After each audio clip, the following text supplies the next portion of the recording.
والصلاة والسلام على أشرف الأنبياء والمرسلين وعلى آله وصحبه أجمعين أما بعد۔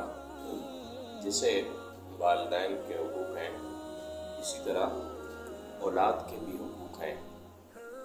جس معاشرے میں یا بے رہ روی کے معاشرے میں ہم لوگ جی رہے ہیں، بچوں کے اوپر بے جا سختی بچوں کے اندر ایک چڑچڑاپن لاتی ہے، اور بچوں کے اندر بے جا سختی انتہائی مشکلات کھڑی کر دیتی ہے۔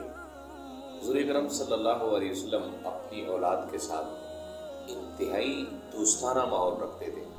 حضور نبی کریم صلی اللہ علیہ وسلم نماز پڑھ رہے تھے اور جناب امام حسن رضی اللہ تعالیٰ عنہ حضور نبی کریم صلی اللہ علیہ وسلم کی کمر مبارک کے اوپر سوار ہو گئے، بیٹھ گئے اور سجدہ بہت لمبا ہوا۔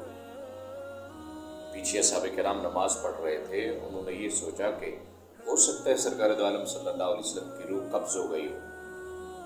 اگلے بندے نے ہاتھ آگے بڑھایا، دیکھا کہ بچہ حضرت امام حسن رسول پاک صلی اللہ علیہ وسلم کی پشت کے اوپر بیٹھے ہیں، تو اس نے ہاتھ بڑھایا، رسول پاک صلی اللہ علیہ وسلم نے بغل مبارک سے دیکھا اور اسے روکا۔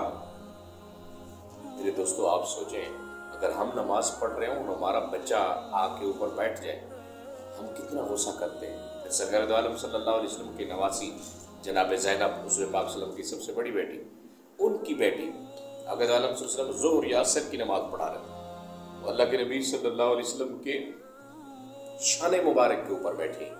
اللہ کے نبی صلی اللہ علیہ وسلم جب سجدے کے اوپر رکوع کے اوپر جاتے ہیں، آہستہ سے ہوتے اس کو اتار کے نیچے بٹھاتے ہیں، پھر جب قیام کرتے ہیں پھر بٹھا دیتے ہیں۔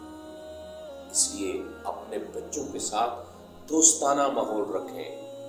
آپ کے بچے جب آپ کو دوست بنائیں گے تو وہ اللہ کی بات بتائیں گے۔ اور بچوں کے والدین کے اوپر 3 حقوق ہیں۔ سب سے پہلا، اچھا نام رکھو، اس کے بعد اچھی تربیت، اچھی تعلیم، اس کے بعد پر وقت شادی۔ اور تعلیم سے مراد ان کو دین سکھانا ہے جتنی ان کی ضرورت ہے۔ دنیاوی تعلیم کی اسلام مخالف نہیں ہے، آپ ضرور دیں، لیکن اتنا ضرور کریں کہ اس کو اللہ اور اللہ کے رسول اور رسول پاک صلی اللہ علیہ وسلم کے اوپر جو کتاب نازل ہوئی قرآن پاک کا اتنا تعارف ہو۔ اگر خدا نخواستہ آپ مر جاتے ہیں، مرنا ہے کسی نے، ہر کسی نے مرنا ہے، اس دنیا کے اوپر صرف ایک ذات باقی ہے، کل من علیہا فان ویبقی وجہ ربک ذو الجلال والاکرام، اللہ کی ذات باقی ہے۔ جب آپ مریں تو آپ کے بچے آپ کے اوپر کلمہ پڑھ سکیں، آپ کے بچے آپ کو غسل دے سکیں۔ دنیا جیسے آپ سکھاتے ہیں اسی طرح دین بھی سکھائیں۔ بچوں کے اوپر نظر رکھیں، بچوں کو دوست بنائیں۔ خواہ مخواہ کی بے جا سختی بچوں کو چڑچڑا کرتی ہے اور بچوں کے اندر خوفناک نتائج آتے ہیں۔ اللہ تعالیٰ ہم سب کو اپنی اولادوں کی اسلامی تربیت کرنے کی توفیق عطا فرمائے۔ وآخر دعوانا الحمدللہ رب العالمین۔